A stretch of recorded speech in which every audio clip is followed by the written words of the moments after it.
Warning, amigo. This is restricted airspace.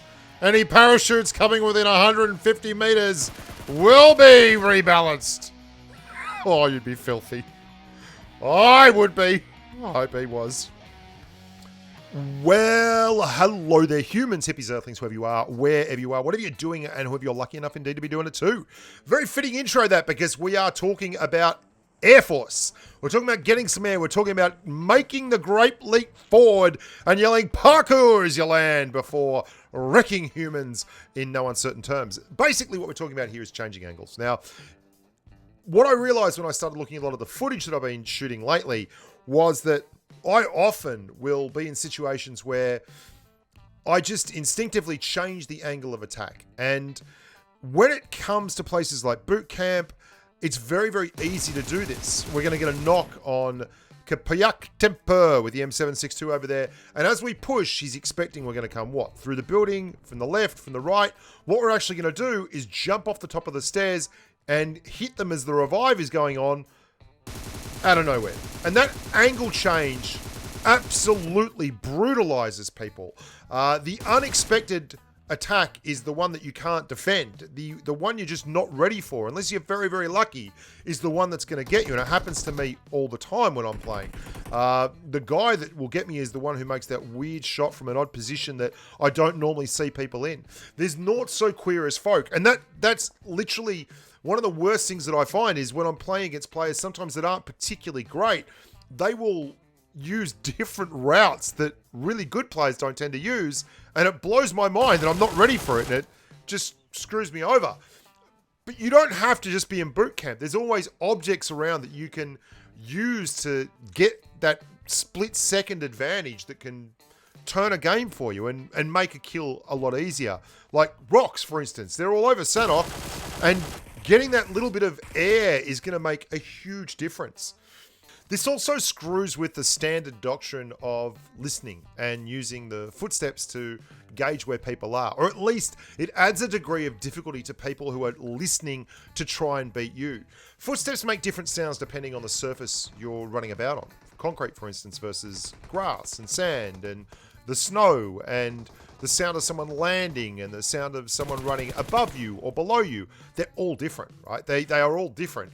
And good players, or at least players who are competent and experienced, will know those sounds off by heart and instinctively adjust their aim and where they're looking depending on that sound. And what making a massive leap of faith off a building or over a rock will do is there's no noise when you're flying through the air, right? You don't hear anything. So if you can line up the planets correctly and herd people into the right position, like chuck a gren out there, there's someone knocked, they're going to jump underneath me and then just leap. There's no noise here. They don't know what's going on. There's no noise on their level. There's no noise on the level above them. There's just dead air as you drop like a stone, land, and unleash Hell Maximus. And being a sneaky grub is what this game is all about. I don't use the UMP often enough. I was using this on stream the other day, and again, boot camp is the ideal skate park for anyone that likes getting mobile. And the UMP is such an underrated gun. I should use it more often. It's just one of those problems when you're making a lot of content. You end up using guns that you're using for the content specifically. This little section here is great fun. I've won and lost so many fights in this little neck of the woods as I use the ramp in the middle to leap all over the joint. And this bloke is obviously up against it because he's on his Pat Malone and there's a full squad of us here and, ends up getting hit from behind. But I wasn't behind him a second ago. I was on the other side of a building. You can do it all over the place. As soon as you get used to an area, that's when you're going to start getting good at jumping around the outside of that area. And one of the things that I like to do is land at certain spaces all the time. And as you get better and better at judging what the limitations of your movement are in those spaces, you get better and better at doing things like this.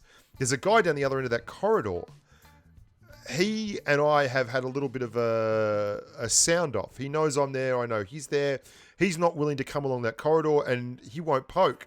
So I'm going to run along the corridor towards him, leap out the window and land looking directly through the window. And he's listening to the scene. He's just standing there, not making any noise, listening.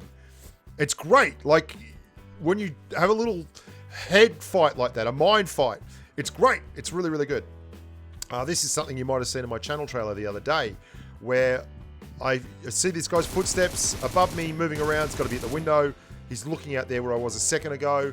And then his mate, I already knew was over here. Now, this is no great surprise, but he is not coming out from behind there. And I know he's third party peeking me. So I run away directly in line with that window so that he can't really see me move out.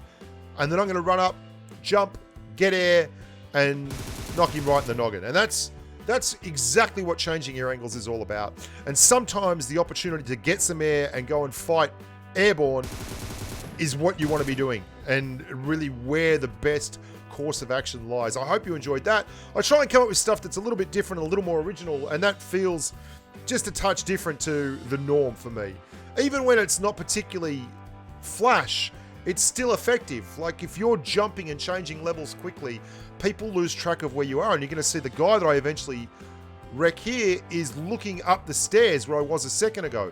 He loses my footsteps. You can see still peering at the stairwell. Mr. Potato, you are the MVP. Thank you so much for watching, guys. I'm Bushka. Look after yourselves. I hope you're enjoying the channel. Please subscribe and like the videos and spread the word. Share the videos as often as you like. I'm happy with that. And until next time, stay safe on the battlefield. Bye for now.